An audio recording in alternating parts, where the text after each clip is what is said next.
I want to try and check TMZ, yeah, because there was something they were saying about TMZ claiming this graphic new details. That might be what it's from. Bribes and pizza. That's a more recent one, right? I know TMZ are like idiots, but I'm sure they're definitely gonna give us the stories. Let's check this one. Let's give it a go.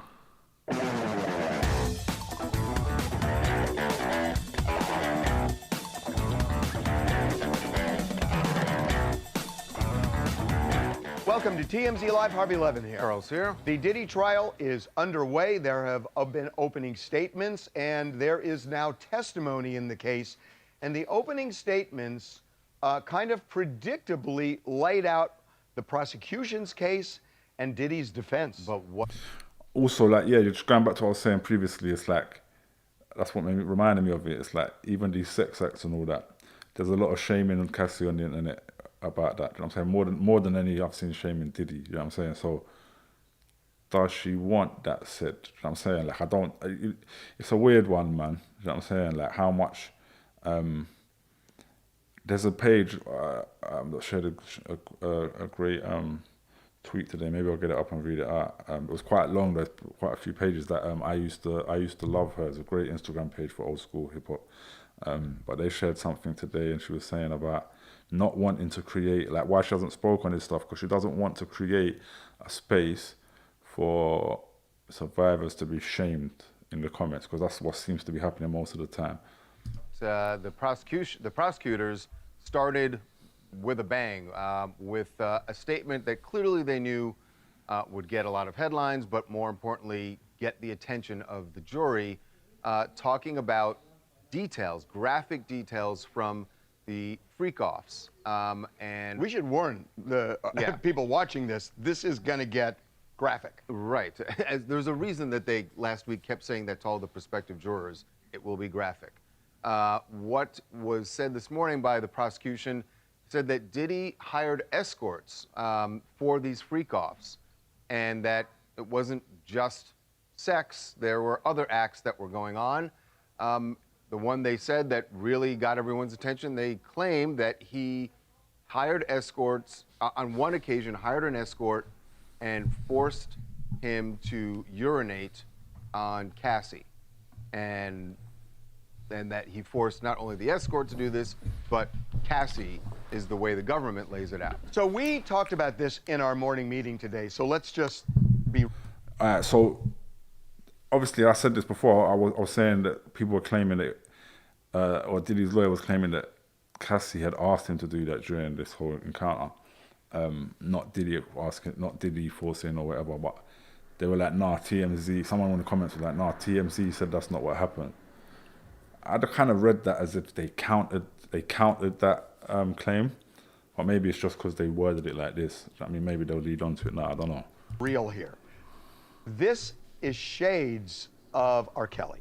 And that the reason they brought that up first. I mean, I don't think there's any question that R. Kelly paints a picture that kind of resonated with everybody. And the prosecution came out of the gate with something that sounded similar. They want to show him, they want the jury to see him see Diddy parallel to R. Kelly, who everyone knows is going to be in prison for almost all the rest of his life. And so, so if you got him convicted, of course, and that's you want it right, and that's effective. Yeah. They also, and I think this is going to become a really important part of this case on both sides. The prosecution painted Diddy as a violent, jealous man who could not handle any attention heaped on Cassie by any other man. Right. And that was part of their argument around the videotape, which obviously they mentioned as well. They talk about that beating, and the government was setting up what they know that Diddy's side is going to say this was not about forcing her to stay. This was an argument about jealousy, about she thought I was, you know, found another phone number. So the government is trying to rebut that already, right? Well, yeah, Saying, and the defense already came out of the gate in their opening statements addressing that. And they are saying that, A, Diddy is a violent man. They said that he has a huge anger issue, controlling his temper. they said there's domestic, yes, they said, yes, there was domestic violence. That's the key. That's the key. They are saying that this relationship was steeped in domestic violence. And they're alleging on both sides it was the nature of their relationship. Now, domestic violence is a crime, but it's a state crime. He's not being prosecuted That's not for what that. he's being prosecuted So for. And they that's also where, reminded the jury of that. and that's why they're raising it right now. They're saying, look, we're conceding it. There was a lot of domestic violence, they say on both sides. But if you want to target Diddy for a domestic violence abuser, guilty as charged, it's just he's not charged here. This would have been a state crime. It's not your job. Right. So they're coming out of the gate trying to diffuse what they know is coming next, which is the Cassie video. Right. Yeah, and look, I think that's a pretty sound strategy to basically concede on the issues that they can't really win. There was some violence. That video tells a pretty vivid story, but that's not what he's on trial for. However, I think the prosecutors have a pretty interesting case. It sounds like they're sort of kink-shaming Diddy about his private affairs, but the further you get away from the norm, where you have escorts who are saying that they were maybe ordered to urinate on Cassie, it starts to look like it can't be consensual, and that's what they want to convince the jury, is that no one wants to be urinated on. So saying these were consensual terms of a relationship gets harder to believe to a juror once you've established that he's doing things so far outside of the norm. Yeah, and so, you know, the defense said essentially, look, I hate watching. I hate about watching these things. Obviously, journalism. That's why I get cussed for this all the time. Journalists, they say are supposed to be impartial or whatever, but you can see where certain things lean, or they lean to impartially saying something that's going to create certain thoughts. Do you know what I'm saying? Like, oh, they have an interesting. They might say, I said the prosecutors have an interesting case, but it's not like, I felt like saying the same thing to the defense. I don't give a shit about all of that. Like, I'll just say my opinion. Fuck all of that.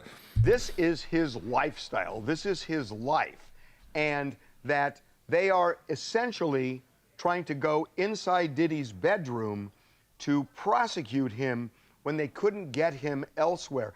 It's stunning to me that this parallels exactly what one of the lead lawyers, Mark Agnifilo, told us in our documentary, The Downfall of Diddy. I believe it was the second installment. This is what Agnifilo said, and they presented essentially this to the jury. Let's switch our focus to the government. In my opinion, I'm just going to say it the way it is. No friend historically of the successful black man, okay? None. And they start making this case, in my opinion, as a takedown of a successful black man. Here's a man who has made some of the most important businesses owned by a black man. Run, owned, created, founded. The vision was that of a black man. What have we done? We have reduced him, not everyone, but a large amount of our society, to being a monster. I'm never going to say that there's not truth to that. People know, obviously, I speak about systematic racism in so much of what I do, but I'm never going to say that's not a truth. But look at this guy. You believe this guy even cares about that? You believe this guy actually thinks that? Like, when they start weaponizing a narrative like that in order to defend abuse against black women, like, pull the other one, mate. Do you know what I'm saying? You're having a laugh.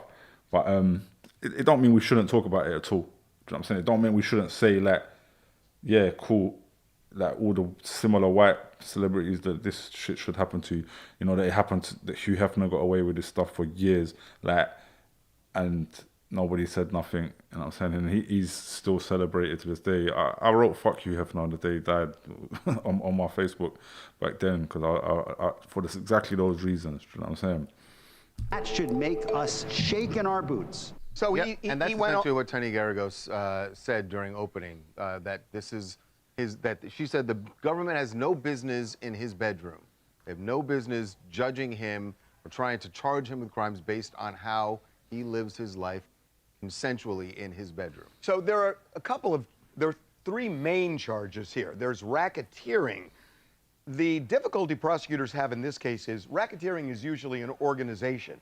This one, they're focusing on an individual. The only person charged with racketeering is Diddy. Right. And they're saying essentially he ran a crime organization centered around all of this. The second thing they're arguing is this interstate transportation, which is what we call the Mann Act, which requires force or coercion or duress.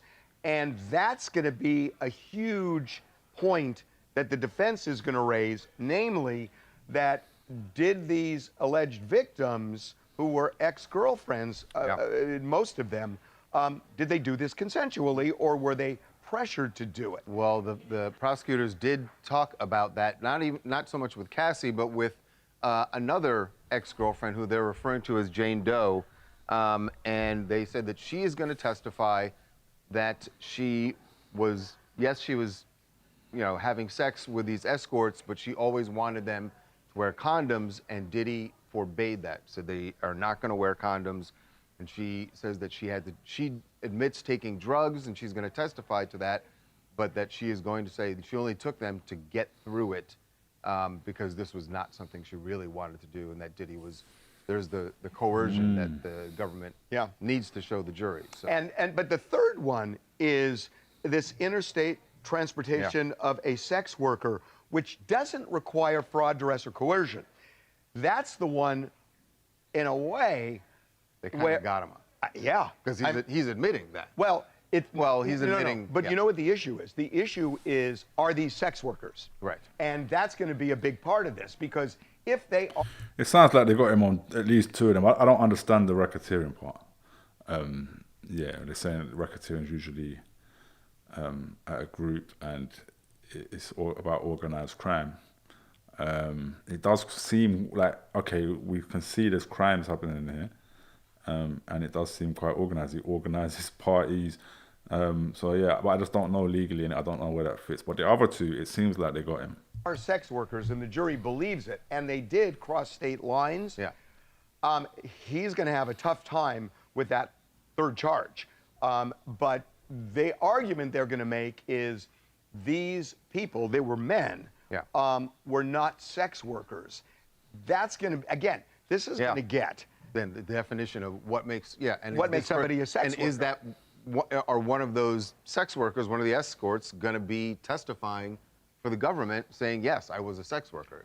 If they have that. Our information is that we know of at least one person who has been subpoenaed, who they say is a sex worker. This guy says he wasn't a sex worker, although concedes that he was in that room having freak-offs with Cassie, as Diddy watched. So that, you know, there are three very different charges here, and, you know, they're all going to be kind of intermingled in terms of the testimony, but ultimately the jury is going to be told, look at this, here are the elements, look at this, here are the elements, and look at this, here are the elements. By the way, just a couple quick things, a little bookkeeping. The jury that was finally seated this morning, 8 men, 4 women. Reportedly, the 8 men are split evenly, 4 men of color and 4 white men, and the women are all women of color. So interesting. We'll see what that does. And Diddy's, we should also say Diddy's family, his kids were all there. I don't know if they're going to be there every day, but all of his kids, the twins, his sons were all there. And before to support him. And before court started today, he was in court reading a Bible. Yes, and actually, I just saw a report that says that he has been at every opportunity reading that Bible while he's in court. Hi, it's Tasha from Brooklyn, and I mean, we've moved past the 6-pack of white women on the jury, and we've arrived at 8 men and 4 women. So I still think there's a big bias here, especially if the defense is mounting this narrative that, you know, on some level, boys will be boys. Like, we can maybe allegedly commit domestic violence, but we also have our kinks, right? And I think that naturally will lend itself to some more sympathy from the male perspective, if I had to be honest. But I'm also honestly very surprised that the jury won't be sequestered, given how much information is out there. Stop right now. That's crazy. I want to hear what this video is about to end, but hear what they have to say about this. But I didn't know that. Obviously, anyone who's watched my channel before and seen me speak on the Johnny Depp and Amber Heard trial, yeah, and you saw the power a white, powerful man got away with in that courtroom, like 100% bang to rights, guilty, showing evidence of him being guilty of domestic violence, all the same things like here. But there's an unsequestered jury, and social media and pushing the narrative on the internet literally controlled the outcome of the trial. Like there's no way around it. And this is what these guys are doing now. Yeah, this is what Diddy is doing. Diddy is pushing out. You know, he's got a lot of power, a lot of media power. He's pushing the narrative on the internet. Every day he's got a team pushing stories where they're going to twist them. So now the story being pushed is, oh yeah, Cassie's the one who asked to be urinated on, all that. Like whatever it may be. Same thing Tory Lane's done. Tory Lane's still doing it to this day. He's spreading misinformation. There are 47 exhibits of evidence against Tory Lanez in that trial. There's only one video on YouTube showing those. I'm going to do a reaction to it one day, so then there'll be two. But it'll be me reacting and just highlighting parts of it. But all of the stories are just following the narratives of whatever kind of rumors that those guys are planting themselves. So like an unsequestered jury, it's impossible for them not to hear all of that. And also, this is different because there is a lot of the public against Diddy, yeah? But it's impossible for them not to be influenced. And it's impossible when they do see the supporters of those people. Like, juries' names are eventually released most of the time. It's hard to get them to be kept private. They're like kept private for a certain period of time. When you start seeing the abuse victims get on the internet, those jurors like send someone to prison, they're gonna like be sitting there thinking, oh, I'm eventually gonna get that abuse. No, it's not worth it. You know what I'm saying? It's very mad that they don't sequester any jury in such a high profile trial. You hit on something, because I got to tell you, I don't know how this jury avoids social media. You open your Facebook page and boom, there's a feed. I don't know how exactly. If they go onto social media, they're gonna see something about the trial. The judge has said they are not to watch news or impossible or use the internet. It is how is just impossible for a 9-week trial. That is going to be the biggest hurdle to avoid a mistrial. Okay, we're going to take a break. All right, when we come back, they are back. That would be one Taylor Swift. That's the craziest part. These people, they want, like, it might be Diddy's team that went for that. It might be Diddy's team that pushed to not have a sequestered jury, because then it gives them the possibility to push for a mistrial at some point. Very, very sticky, problematic angles, yeah? And yeah, I hope we don't see what we saw in the Johnny Depp trial. Obviously, the Johnny Depp trial is even worse because it was televised. But again, that was a request of Johnny Depp. He wanted it televised so that he could control the narrative on social media. And some people, his fans made the argument, oh yeah, we got to see it for ourselves, so that proves we got to see the evidence.